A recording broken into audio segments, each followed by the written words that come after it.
gagawin niyo ngayon? Pupunta po dun sa anak ko, bibigay ko po ng baon. Ano yung bibigay mo? Ano yan?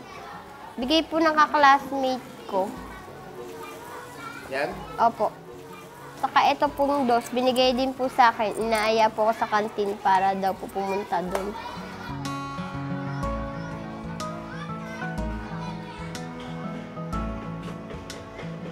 Minsan po, binigyan ko po siya ng sobrang baon. Minsan po pera. Bakit mo siya binibigyan? Kasi po naawa po ako sa kanya. Hindi po dapat pagtawanan yung mga kaklasin mas matanda dahil sila po yung tutulong sa amin. Michelle, ito yung baon mo, tapos ito kay ate sa kay Chubby. Na.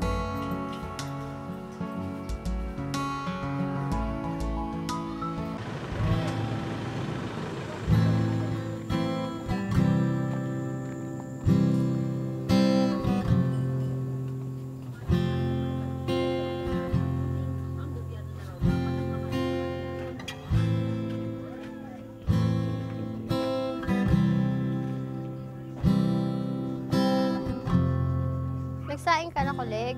Opo. Aga, nagugas ka ng plato? Oh, sige, bilis-bilis ang magwalis. Ayusin mo na. Nagasumbay kawali natin, ah.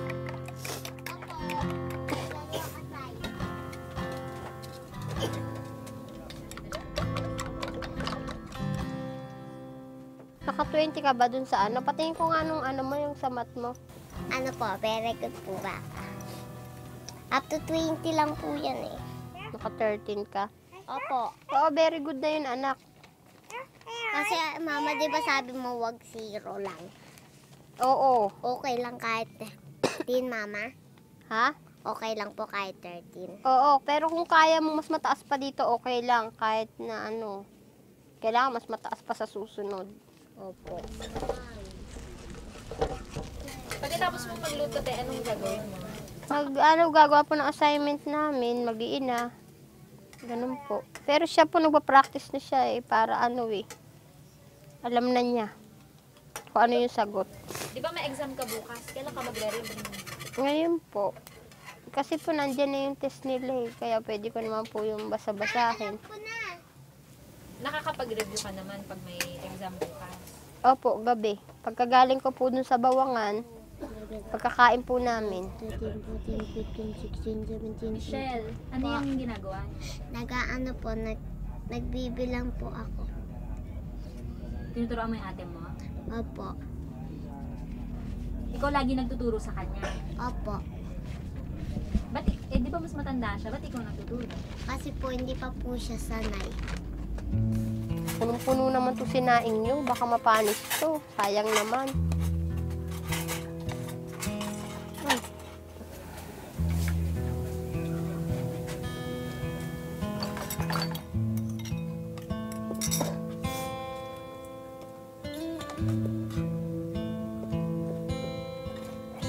Ba't umiiyak, Ate Maribel? Masakit na po yung lalamunan.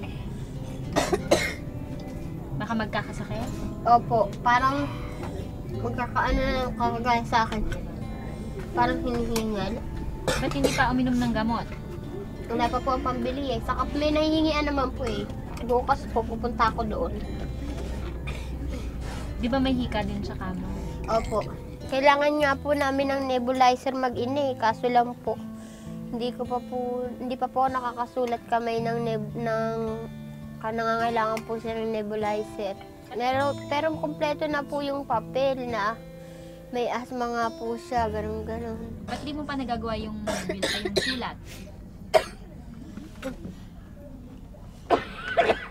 Hindi ko pa po nagagawa kasi baka mali po yung sulat ko. Baka hindi po maintindihan.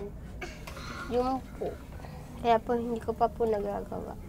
Ba't di ka magpatulong? Kay teacher, gano'n. Hindi ko pa po sinubukan. Bakit? Nahiya ako Nahiya po kasi ako lumapit. Baka sabihin papaawa ako dun sa kanila. Pag po siya hinihika, nahirapan po akong anuhin siya. pasalim po dun, papunta dun. Dahil may hika rin ako minsan. Tulad po, nahirapan ako huminga. Ganun po. Kasi para siyang mamamatay na siya dito. Parang namatay na po siya. Hihinga-hinga lang po siya dito pag kagabi, tas hindi na siya nakakatulog. Kaya po, kahit hating gabi pinapasan ko po siya doon. Kaso lang po, may bayad. Hindi po namin kaya. 20 lang po, pero hindi po namin mabayaran. Kasi po, wala po kaming trabaho. Malaki yung kita. Maliit lang po yung kita ko dun sa bawangan. Kulang pa nga po pambiling pagkain. Kaya po, naawa man ako sa kanya, wala po akong magawa. Kaya tinitingnan ko na lang siya. Minsan nakakairam ako 20. O kaya nakikiusap ako sa center na wala akong pambigay. Minsan naintindihan ako, minsan hindi. Kasi puro daw, lagi na lang hingi-hingi. Puro na lang daw wala. Totoo naman, hindi nila naintindihan talaga na mahirap kami sa buhay. Talaga naman wala. Pinakapalan ko lagi yung huya ko pagdating sa aking mga anak. Dahil lagi ko pinapaintindi sa kanila, kailangan mag-aral silang mabuti. Kami ng ama nila, parehas kami, hindi kami nakapag-aral. Si ate mo, nung sinama ko doon sa bawangan, sabi niya, ganito pala mama, mahirap pala magbalat ng bawang, masakit sa kamay. Sinasabi ng ate mo, sabi ko, kailangan ko tiisin yung sakit ng kamay kasi yung butom niyo, sakit ng tiyan niyo, ang kapalit. Pag di ko tiniis yung sakit ng kamay ko, yung kalam ng tiyan niyo.